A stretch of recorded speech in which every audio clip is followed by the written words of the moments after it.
그저 조금만 거짓말쟁이라는 유머가 있는데 두 여인이 열심히 속닥이고 있었습니다. 저는요, 담배는 입에 대지도 않았었고 술은 한 방울도 입에 대지 않았었어요.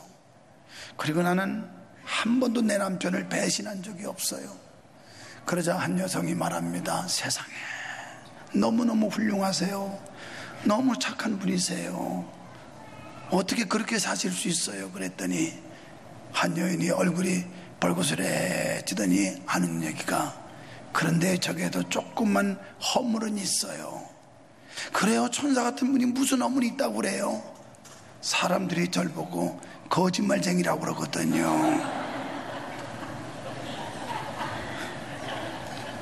여러분, 다윗이라는 사람은 자기 일생을 살면서 자기가 믿는 하나님이 누군지를 들은 풍월이 아니라 자기의 인생 속에, 자기의 삶의 현장 속에서 하나님을 만났던 다윗이었습니다. 그는 본문에서 내가 발견한 하나님, 내가 만난 하나님, 내 인생을 책임지고 나의 삶을 인도해 주신 하나님은 이런 하나님이었다라고 본문에서 고백하고 있습니다. 오늘 현대를 살아가는 성도 여러분, 우리도 다윗이 만난 그 하나님, 다윗이 알고 믿는 그 하나님, 우리도 이 하나님을 만나야 될 줄로 믿습니다. 그렇다면 우리가 믿는 하나님은 과연 어떤 하나님일까요? 1절로 6절에서 말씀하기를 전지하신 하나님이라 이렇게 소개하고 있습니다. 다윗은 자기가 믿는 하나님이 모르시는 게 없는 자기의 모든 삶을 아주 쏙쏙들이 깊숙이 아시는 전지하신 하나님이라고 고백하고 있습니다. 그는 자기가 말하는 거, 자기가 행동하는 걸 다 아신다고 고백하고 있어요. 여러분, 하나님이 모르시는 게 없다는 얘기는 우리가 하나님이 보이지 않는다요 마음대로 말해버리고 뱉어버리고 하지만 그 말도, 우리가 몰래 숨어서 하는 행동도 하나님은 다 보고 계시다는 거예요. 그런데 사람들은 듣지 않는다고 해서 마구짓거리고 다른 사람을 욕하고 비방하고 중상모략합니다. 뿐만 아니라 여러분, 사람들이 보지 않는다고 해서 완전 범죄하는 줄 알고 이렇게 한다면 더군다나 우리 마음속으로 가진 생각들이 얼마나 흉악하겠습니까?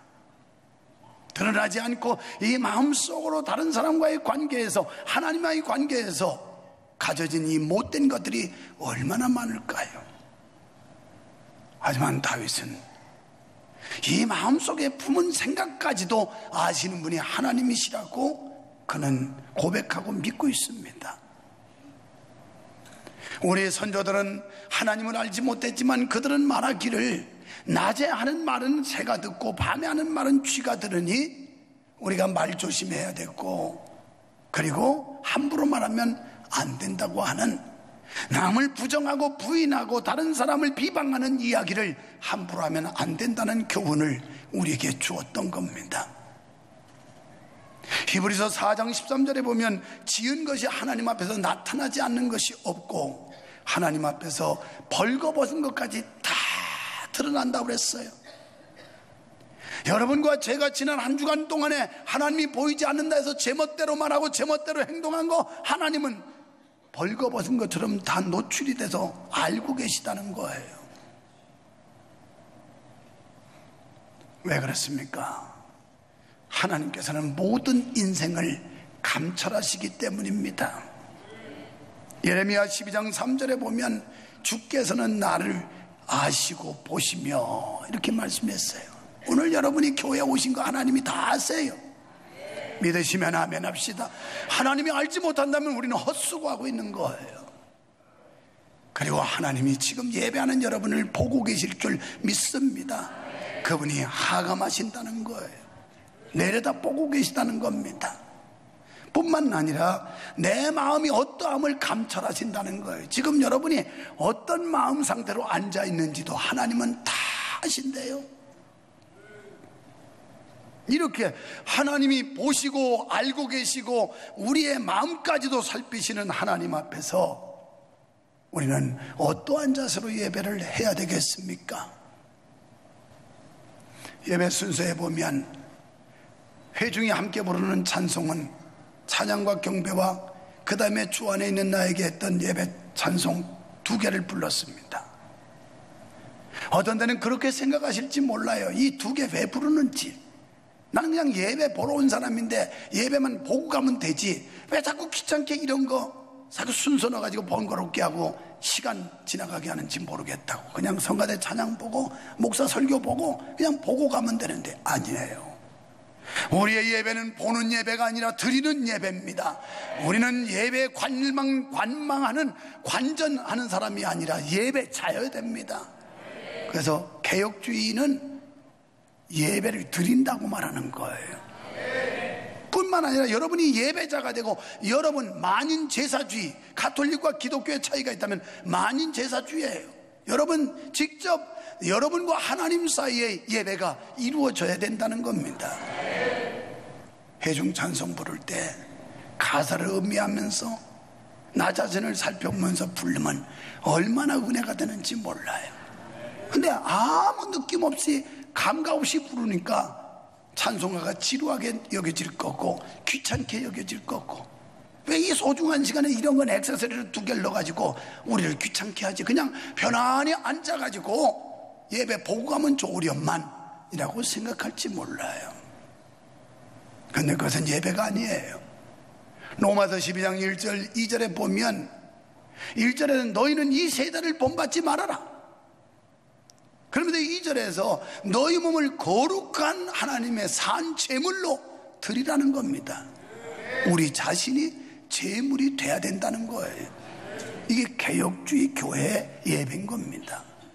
그래서 찬송 한 곡도 건성으로 그냥 어떤 성의 없이 불러지는 게 아니라 정말 의미를 담아서 이 찬송이 주고자 하는, 이 찬송이 나에게 주시는 영적인 감각과 은혜가 뭔가를 찾는 이 수고와 노력이 있을 때 우리는 그 찬양의 능력을 받을 수 있고 위로를 받을 수 있고 하나님의 은혜가 임할 줄 믿습니다. 하나님은 지금 감찰하신대요. 다 지금 살펴보신대요. 여기서 감찰한다는 말은 샅샅이 뒤지고 검증하여 진짜를 찾아낸다는 그런 뜻이에요. 하나님이 감찰하니까 샅샅이 뒤지고 검증해서 진짜를 찾는데, 사랑하는 여러분, 이 시간 여러분은 진짜 예배자가 되시기를 축원합니다. 그냥 마지못해 왔다 가는 그런 성도가 아니라 정말 하나님의 성호를 송축하고 하나님께서 지난 한 주간 동안 도우시고 인도하신, 나를 보호하신 그 하나님의 은혜와 사랑에 감사해서 드려질 수 있는 예배가 되기를 주님의 이름으로 축원합니다.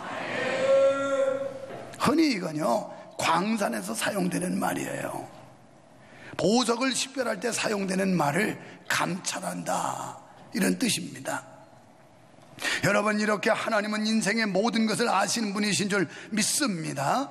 감찰할 때 그냥 형식적으로 대충 훑어보는 게 아니라 아주 꼼꼼하게 살펴보신다는 거예요. 우리의 일거수일투족을 아주 세밀하게 아시는 분이 하나님이시라는 거예요. 지금 여러분의 형편 다 아세요. 어디가 불편한지, 부부간에 뭐가 갈등인지, 몸은 어디가 약한지 하나님이 다 아세요. 그래서 그분을 전지하신 하나님이라 표현하고 있는 겁니다. 이런 하나님의 불꽃 같은 눈초리를 피할 수 있는 자는 세상 천지에 없어요. 그래서 다윗은 6절에서 하나님의 지식이 너무 기이해서 능히 알 수 없다, 이렇게 고백해요. 그러니까 하나님의 지식이 하도 높아서 한계에 있는 인간으로서는 감히 도전할 수가 없다는 거예요. 신학자 케인은 말하기를, 우리가 하나님의 전지하신 성품을 발견할 때 인간은 비로소 누구나 자신의 부족함과 연약함을 알게 된다, 이렇게 나와요. 전지하신 하나님을 알 때 내가 얼마나 부족하고 연약한 존재인가, 이걸 알게 되는 거예요. 이걸 모르는 사람은 기고만장해요. 아나무인이에요. 하나님의 존재하심을 모르니까 자기가 대단한 줄로 착각을 한다고요. 그런데 하나님의 존재하심을 발견한 사람은 자기는 아주 작은 자고 아주 연약한 자고 부족한 자라는 걸 깨닫게 된다는 거예요. 그러니 여러분, 이런 하나님께서 우리를 인도하시고 보호하시면 얼마나 안전하겠습니까? 다윗은 수많은 고난의 세월을 보낸 사람이에요. 여러분, 그의 인생이 그렇게 화려하고 안정적인 그런 인생만이 아니었잖아요.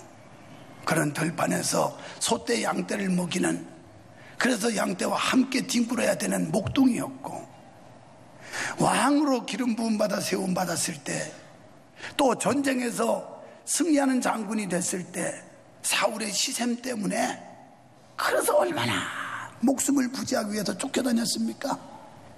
그 나중에 장인인데도 이 사울왕이 자기보다 인기가 좋다는 것 때문에 사윗감 다윗을 죽이려고 칼을 가고 쫓아다녔어요. 그래 이스라엘 왕이 된 뒤에는 이 아들 녀석 압살롬이라는 놈이 반역을 일으켜서 아버지를 또 내쫓았어.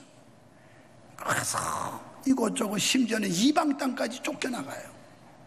얼마나 불행한 일들이 많았는지 몰라요. 산전수전 다 겪었어요.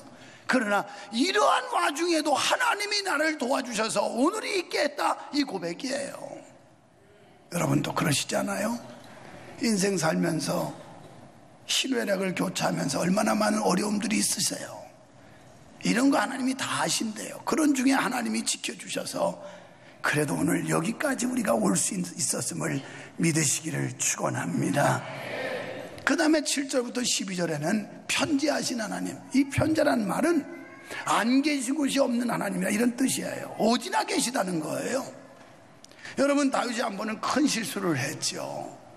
죄를 짓고 나니까 하나님의 빛이, 하나님의 낯이 두려워서 도망 다녀요. 그러는데 아무리 숨어도 하나님이 다 계시더라는 거예요.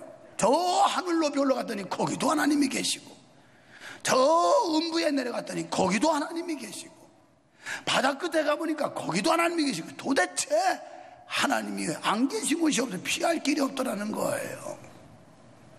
죄를 짓고 나면 사람들이 자꾸 피하려고 그래요. 아담과 하와도 선악과 따먹고 나더니 숨었잖아요. 하나님의 얼굴빛이 두려워서 숨었어요. 꼭 그런 건 아니겠지만 성도 여러분들도 목사하고 관계가 껄끄러운 사람은 꼭 슬슬슬슬 피해요. 나갈 때도 절대 이 정문 가운데로 안 나오고 곁에 곁문으로 슬슬슬슬 빠져나가요.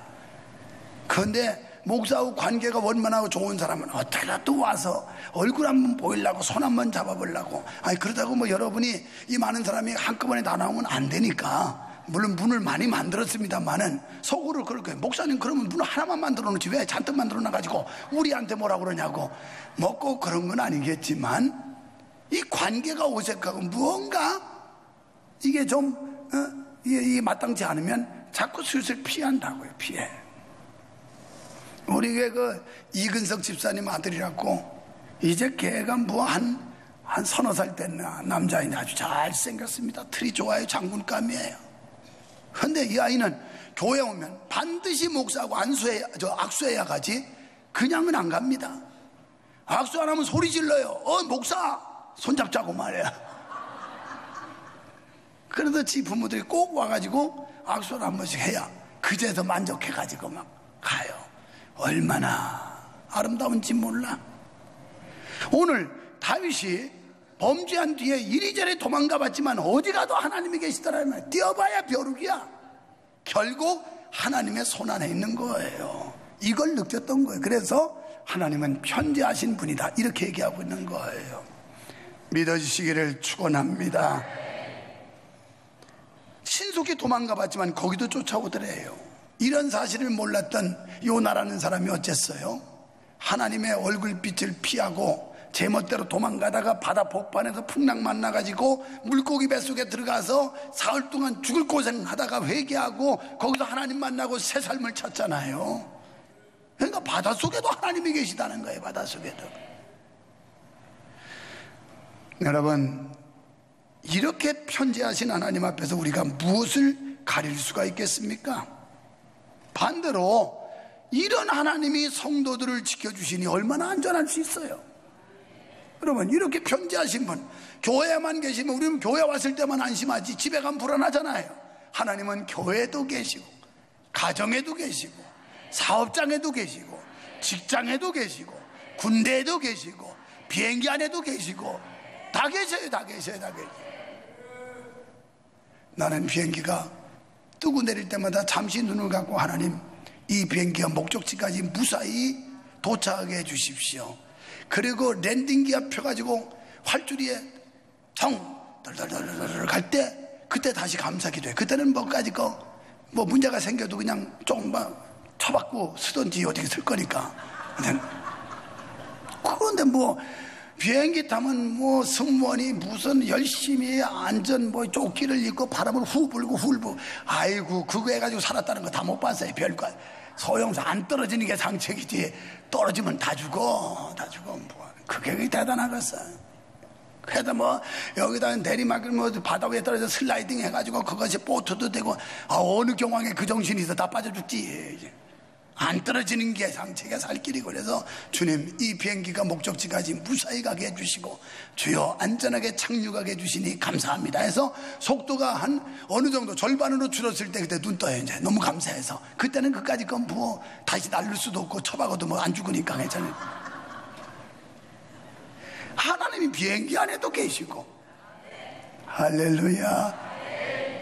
그래서 시편 기자는 23편에서 여호와가 나의 목자가 되시면 내가 사망의 음침한 골짜기 다닐지라도 해받을까 두려워하지 않는다 그랬어요. 이런 하나님 믿어지시기를 축원합니다.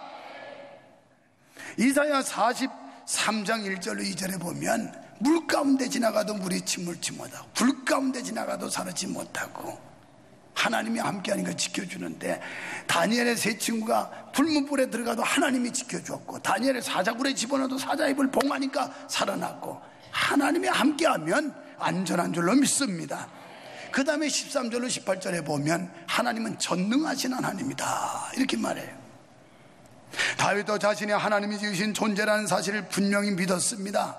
다윗은 자신의 장부라고 하는 이 장부는 남자를 말하는 게 아니고 이 창자 오장육보를 말하는 거예요. 오장육보가 지어지기 전에 하나님이 이미 계획하셨다.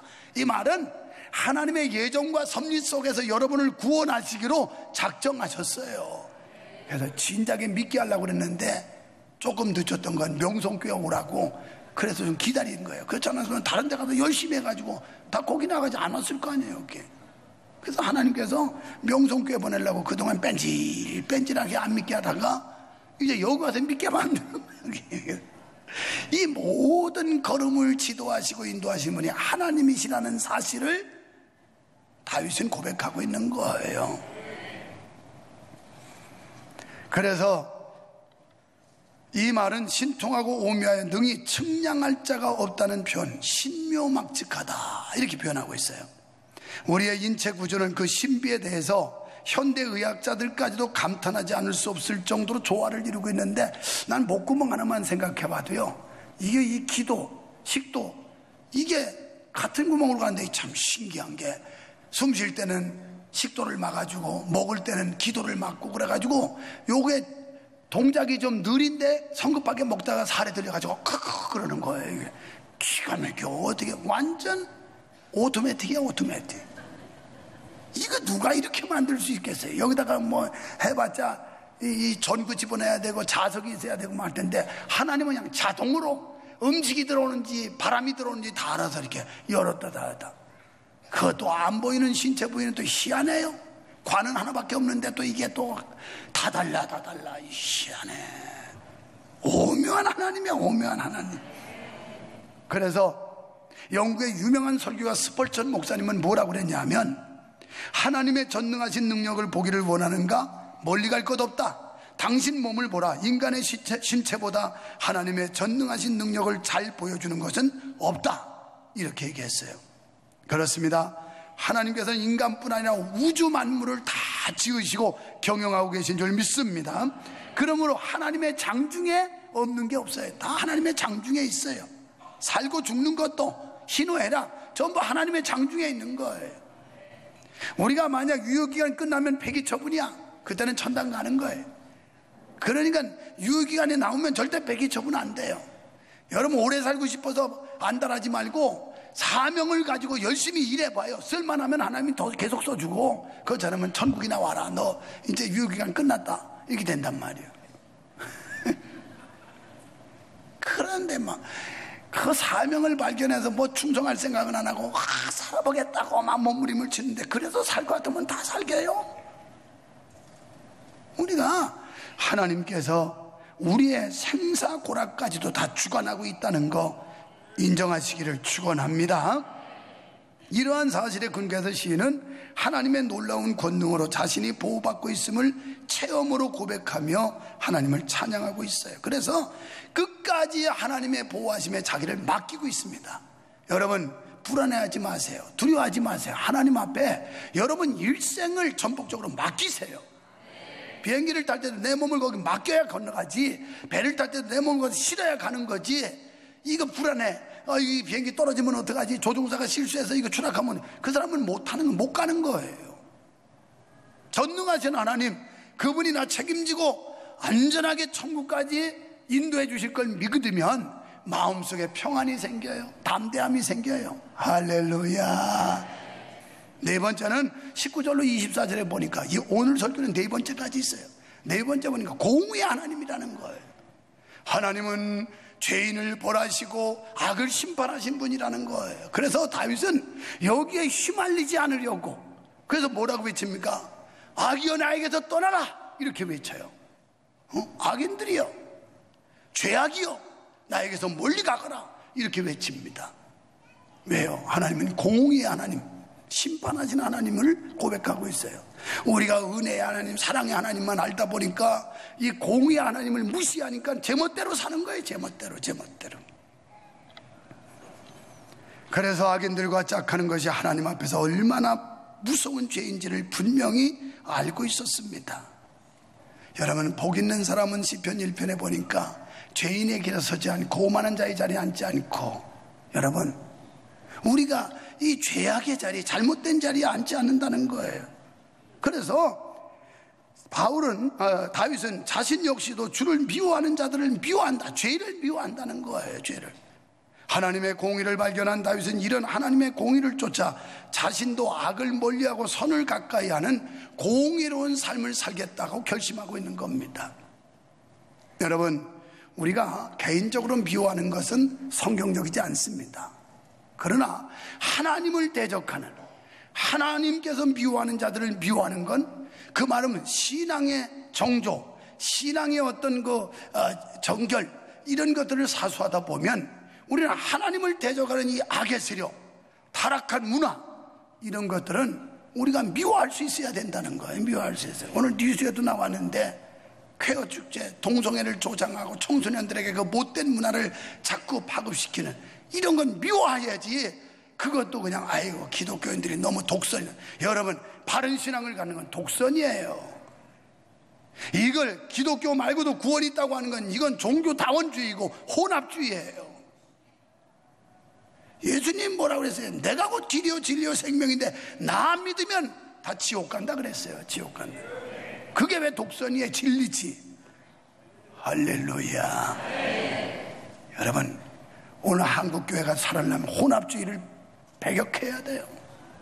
막 뒤섞여가지고 적당히 양보와 은혜 있는 척하면서 별짓거리 다 하는데 천만의 말씀이에요.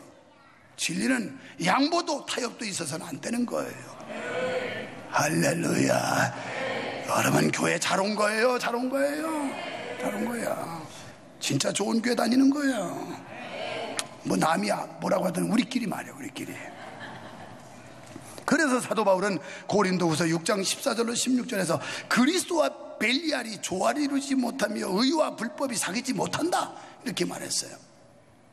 이 타락한 문화, 불법들, 죄악들, 이런 것들과 타협하고 양보하면 신앙 다 까먹고 망하는 거예요.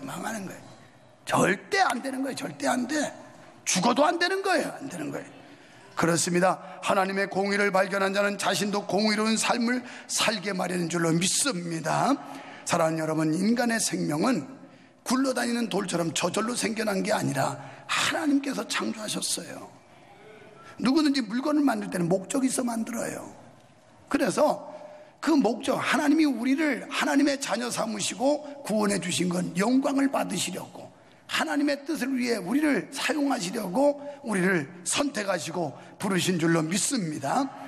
하나님의 예정과 섭리 속에 우리를 구원하신 하나님은 전지전능하시며 무소부지하시며 공의의 하나님으로서 악한 자를 심판하실 것입니다. 하나님께서 우리를 지으시되 신묘막측하게 지으셨어요. 성경은 이걸 하나님의 형상으로 표현하고 있어요. 하나님의 형상을 따라 지음받았다. 여러분, 하나님 닮은 꼴, 하나님의 그 형상을 우리에게 입혀줬다면 우리가 얼마나 소중한 존재겠어요. 인간의 가치관으로 볼 때 우리가 별 볼 일 없게 취급할지는 모르지만 하나님의 가치관으로 보면 여러분 한 분 한 분은 매우 소중한 분들이에요. 너무너무 귀한 분들이에요. 옆에 분 보고, 성도님은 귀한 분입니다, 소중한 분입니다. 우리는 그렇게 소중한 사람. 세상적 가치관을 가지고 나는 별 볼 일 없어, 배움도 없고 가진 것도 없고 지위도 없고 별 볼 일 없어, 그게 아니라 하나님이 보실 때는 그런 자나 아닌 우리나 다 귀하게 여기신단 말이에요. 다윗은 자신이 이렇게 존귀한 자라는 사실을 깨닫고 그때부터 인생을 아무렇게 살아서는 안 되겠구나, 잘 살아야 되겠구나. 이런 하나님을 만난 사람은 인생을 헛되게 사는 게 아니라 정말 가치 있게 하나님의 뜻에 합당한 삶으로 살아내려고 몸부림치는 거예요. 몸부림쳐. 그래서 우리의 삶은 막 살지 말고 하나님의 뜻대로 살아야 되는 줄 믿습니다.